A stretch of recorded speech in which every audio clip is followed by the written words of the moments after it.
Hello students इस lecture में हम आपको magnetic field next topic friends ये कराने वाले हैं। छोटा सा होगा काफ़ी। ओके जी, ठीक है फ्रेंड्स। उससे पहले हमने पढ़ा था magnetic effect of current and magnetism. Friends हमने मैग्नेटाइज्म का मतलब बताया था आपको, लेकिन इसका पता है आपको मैग्नेटिक इफेक्ट ऑफ करंट, यानी कि करंट के कुछ मैग्नेटिक इफेक्ट भी होते हैं, आपको बताऊँ मैं, ठीक है ना। और हमने स्विंग रूल भी पढ़ा था, ऑर्चिड एक्सपेरिमेंट भी पढ़े थे, ठीक। इसमें क्या है, मैग्नेटिक फील्ड के बारे में जानेंगे थोड़ा सा। मैग्नेटिक फील्ड क्या होता है? The space around a magnet with which its influence can be experience. समझ में आ गया? मतलब क्या है, the space around a magnet है ना, मैग्नेट का वह स्थान जिसके साथ इसके प्रभाव को महसूस किया जा सकता है, ठीक है ना। ओके, अब मतलब कैसे, देखो हमारे पास ये एक मैग्नेट है, ठीक है, ठीक है। हालांकि ये इसमें भी है, नॉर्थ साउथ पोल इसमें भी है, लेकिन वो एक दूसरे के एडजस्ट कर रखे हैं, लेकिन मैग्नेटिक फील्ड इसमें भी है, ठीक है ना। अब इसका कुछ छोटी मैग्नेट है तो छोटी मैग्नेटिक फील्ड बनेगी, है ना। अब हालांकि लेकिन बनेगी जरूर, वो आपको इसका इन्फ्लुएंस यहाँ भी एक्सपीरियंस होगा। देखो देख फ्रेंड्स, अट्रैक्ट कर लिया ना, ये सिर्फ अट्रैक्ट करने का एक ही कारण है, मैग्नेटिक फील्ड। देखो अब कितना गैप है इनमें, देखो एक बार और देखो, देखो ओके जी, ठीक है। इसी प्रभाव, इसी इन्फ्लुएंस को कहते हैं मैग्नेटिक फील्ड। वह स्थान है मैग्नेटिक फील्ड जहां तक इसके प्रभाव को महसूस किया जा सके, क्योंकि हमने यहां तक देखा था, यहां तक ये अट्रैक्ट कर रहा है, यहां तक यह स्थान इसकी मैग्नेटिक फील्ड का है। ओके जी, ठीक है। ये छोटा सा टॉपिक आपको समझ में आ गया। लेकिन अब आते हैं हम अपने direction of magnetic field. Magnetic field का डायरेक्शन भी होता है फ्रेंड्स, मैं ये टॉपिक वन आपको पढ़ाने वाला हूँ अब। Magnetic effect of current, current के मैग्नेटिक इफेक्ट क्या होते हैं, मैं आपको जानकारी के लिए बता देता हूँ। हमारा जो मूविंग इलेक्ट्रॉन होता है उसके पास मैग्नेटिक फील्ड होती है, मूविंग चार्ज के पास। जो स्टोर होता है यानी ईएमएफ यूज में नहीं होता, उसके पास नहीं होता, ठीक है ना। अब आपको मैं एक बात बताऊं, हमारी जो लाइन जाती है 11,000 वोल्ट की सड़कों पर, उसमें मूविंग इलेक्ट्रॉन है, तभी तो उसमें इलेक्ट्रिक फील्ड बनती है, और तभी वो एक किसी भी ऑर्गेनाइज्म को पकड़ती है अपनी ओर। हमें जब भी तो बिजली अट्रैक्ट करती है अपनी ओर, क्योंकि उसमें मैग्नेटिक फील्ड बनती हैं, कोसेंट्रिक सर्कल बनते हैं फ्रेंड्स उसमें, ठीक है। ओके, जब डिटेल में पढ़ेंगे अभी आप, why not. Direction of magnetic field, सबसे पहले हम in a straight wire current carrying, ठीक है जी, इसमें बताएंगे। देखो जी, the direction of magnetic field is given by Maxwell right hand thumb rule. इससे हम मैग्नेटिक फील्ड की डायरेक्शन को बता सकते हैं राइट हैंड थंब रूल से, है ना। ये क्या कहता है, इसे पढ़ लेंगे एक बार। It is defined as we hold our right hand in such a way that thumb is perpendicular to the finger while our thumb gives the direction of current, then curling the off finger will gives the direction of magnetic field। समझ में आया friends? नहीं आया? Okay जी, कोई बात नहीं, पहले हम आपको बता दें। देखिएगा कुछ इस तरीके से, देखो हमारे पास एक स्ट्रेट वायर है ना। ओके जी, स्ट्रेट वायर है हमारे पास, ये हमारे पास एक स्ट्रेट वायर है, आई करंट फ्लो हो रहा है, यहाँ पर आई करंट फ्लो हो रहा है इसमें, बताओ जी कोई दिक्कत? अब इसमें हम कैसे डायरेक्शन बताएं मैग्नेटिक फील्ड की, किस तरफ है डायरेक्शन, है ना, वो बताएंगे। देखो ध्यान से सुनना, राइट हैंड थंब रूल, है ना, आपने 10th में पढ़ा होगा। मतलब क्या है, हम अपने राइट हैंड को ये इस तरीके से करना है कि, यानी कि जो थंब है हमारा अंगूठा है, इसमें 90 डिग्री का कोण बन जाए, इसमें 90 डिग्री का कोण बन जाए, कुछ इस तरीके से करना है। ओके जी, और हम अपने थंब को हमारे अपने अंगूठा को करंट की डायरेक्शन में करेंगे वायर की में। अब हमारा डायरेक्शन किसकी ओर है? इसकी ओर है ना, इसकी ओर है, यहाँ पर है। डायरेक्शन कर लिया हमने।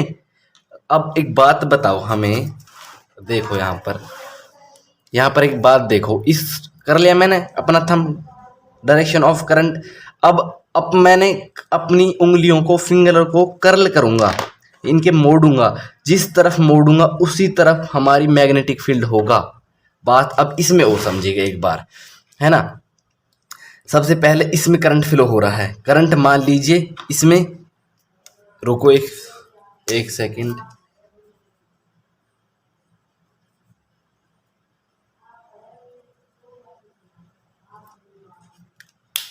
फ्रेंड्स मान लीजिए करंट इसमें इस तरीके की फ्लो हो रहा है, इस डायरेक्शन में, तो मैं अपने थंब को भी इसी डायरेक्शन में करूंगा, लेकिन राइट हैंड करूंगा, ठीक है, इस डायरेक्शन में करूंगा। देखो इस डायरेक्शन में कर लिया फ्रेंड्स मैंने ये।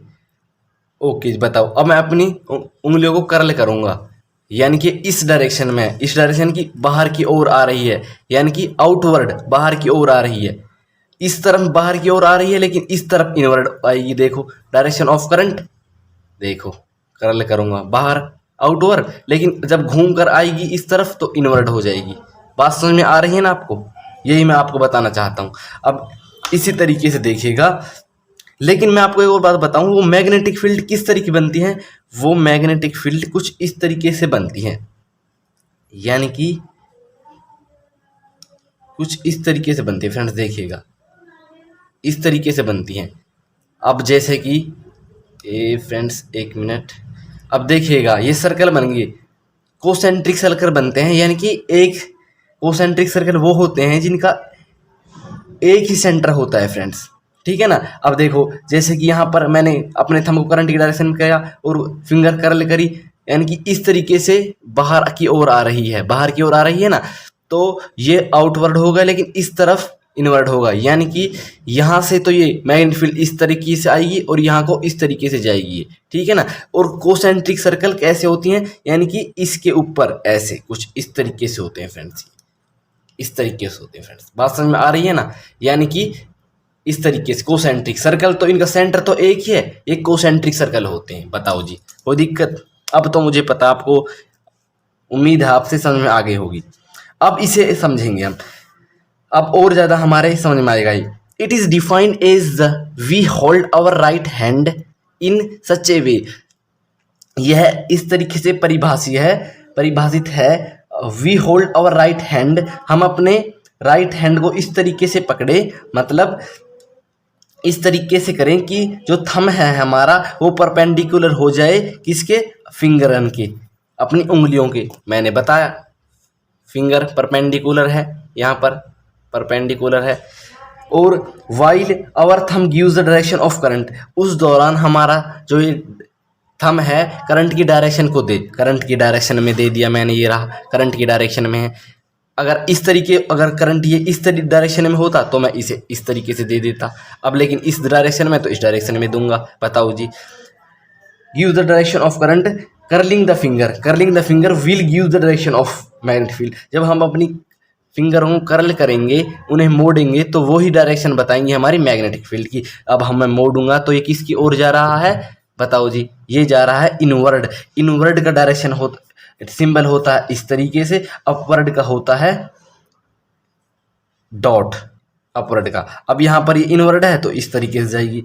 अगर ये करंट इस तरीके से होता, अब बताओ राइट हैंड को लाओ, ये रहा, मैंने अब कर दिया ये किस तरफ, अब ये इनवर्ड है ना, तो यहाँ पर ये इनवर्ड है, लेकिन यहाँ पर ये आउटवर्ड है। यहाँ पर ये किस तरीके से इनवर्ड है, लेकिन यहाँ पर ये घूम कर आएगी तो आउटवर्ड है, आउटवर्ड तो डॉट। बताओ जी, ये समझ में आ गया ना? अब हम आपको पता चला कि हम एक स्ट्रेट करंट कैरिंग वायर में तो मैग्नेटिक फील्ड निकाल सकते हैं, लेकिन अगर कुछ इस तरीके से हो, एक हमारा लूप टाइप का हो, current carrying wire loop type का हो, तो उसका कैसे निकालेंगे, उसके लिए भी बताएंगे हम। यहाँ तक समझ में आ गया ना? ओके जी। अब दूसरा है इन क्लोज्ड लूप कैरिंग करंट, मतलब क्लोज्ड लूप है, वो एक सर्कल टाइप का है, इस टाइप का क्लोज लूप है, ये मान लीजिए करंट कैरिंग वायर है, इसमें मैग्नेटिक फील्ड किस तरीके से निकालेंगे कि ये करंट कैरिंग वायर में यानी कि हमारी जो मैग्नेटिक फील्ड है अंदर की ओर है या बाहर की ओर है, वो कैसे निकालेंगे, ठीक है ना, वो हम बताएंगे इस रूल में।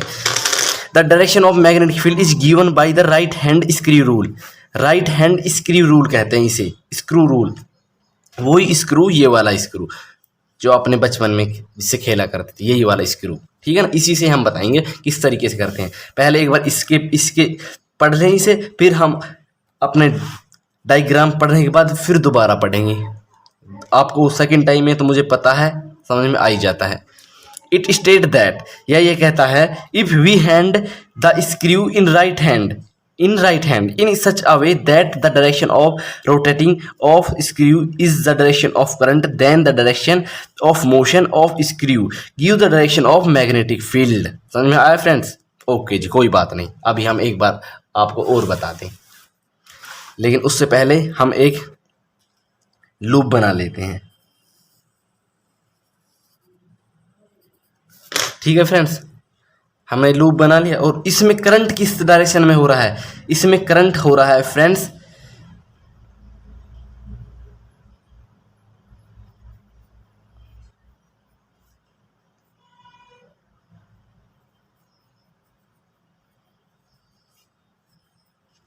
इस डायरेक्शन, यानी कि क्लॉकवाइज। जो हमारी घड़ी होती है वो इस तरीके से होती है और इस तरीके से करंट फ्लो हो रहा है इसमें, है ना। और यहाँ पर एक यहाँ पर और बना देता हूं मैं, ठीक है। यहां पर किस तरीके से हो रहा है, यहां पर एंटी क्लॉकवाइज, घड़ी तो क्लॉकवाइज ये, लेकिन एंटी क्लॉकवाइज। अब इनमें डायरेक्शन क्या होगी मैग्नेटिक फील्ड की, वो देखते हैं, है ना, ठीक है जी। अब हमारा राइट हैंड स्क्रू रूल क्या कहता है उसे देखते हैं। इट स्टेट्स दैट, या ये कहता है, if we hand the screw in right hand, यदि हम we hold the screw in right hand, right अपने हम सीधे हाथ में एक स्क्रू को पकड़ते हैं, इन सच ए वे, इस तरीके से, दैट की direction of rotating of screw is the direction of current, मतलब जो हमारा जो स्क्रू रहेगा फ्रेंड्स, ये स्क्रू, इसकी डायरेक्शन उस डायरेक्शन में रोटेट करेंगे जिस डायरेक्शन में हमारा करंट रोटेट कर रहा है। ये यहां तक हो गया।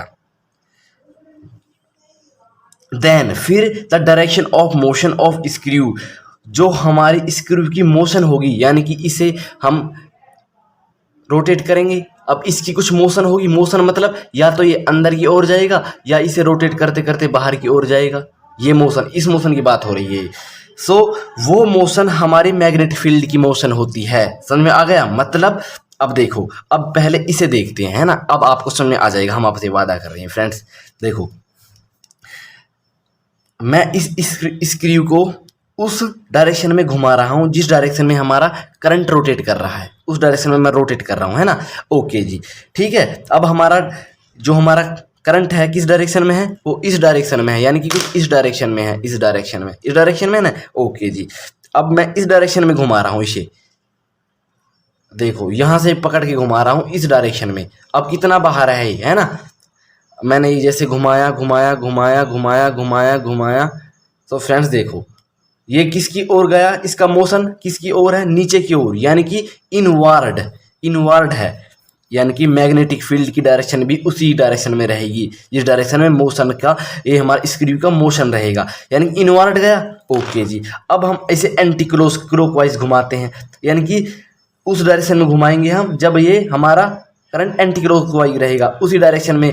अब हमारे देखेंगे हमारा स्क्रू क्या डायरेक्शन देगा, तो देखिएगा अब मैं इसे एंटी क्लॉकवाइज घुमा रहा हूँ, तो फ्रेंड्स देखिएगा ये कितना बाहर आ गया, यानी कि अपवर्ड, यानी सॉरी आउटवर्ड, देखो बाहर की ओर आ गया ना। ओके जी, तो बाहर की ओर हम क्या लेते हैं, मैग्नेटिक फील्ड डॉट लेते हैं। फ्रेंड्स ये बात समझ में आ गई? ओके जी, ये कुछ बेसिक बातें हैं फ्रेंड्स जो हम यहाँ पर डिस्कस कर रहे थे। फ्रेंड्स मैग्नेटिक फील्ड को हम बी से डिनोट करते हैं, जो कि एक वेक्टर क्वांटिटी है, ठीक है ना। ओके जी, बताओ यहाँ तक कोई दिक्कत? हम अब आपको पता चल गया, हम एक loop type current carrying wire में भी मैग्नेटिक फील्ड निकाल सकते हैं और एक स्ट्रेट वायर में भी निकाल सकते हैं, दोनों में मैग्नेटिक फील्ड की डायरेक्शन को बता सकते हैं। बताओ जी, कोई दिक्कत यहाँ तक? नहीं है ना फ्रेंड्स, बताओ। सो स्टूडेंट्स, इस लेक्चर में इतना ही। जल्दी मिलते हैं नेक्स्ट लेक्चर में। सो फ्रेंड्स, जब तक हमारे चैनल को please share, subscribe, like please कराना बोलिएगा।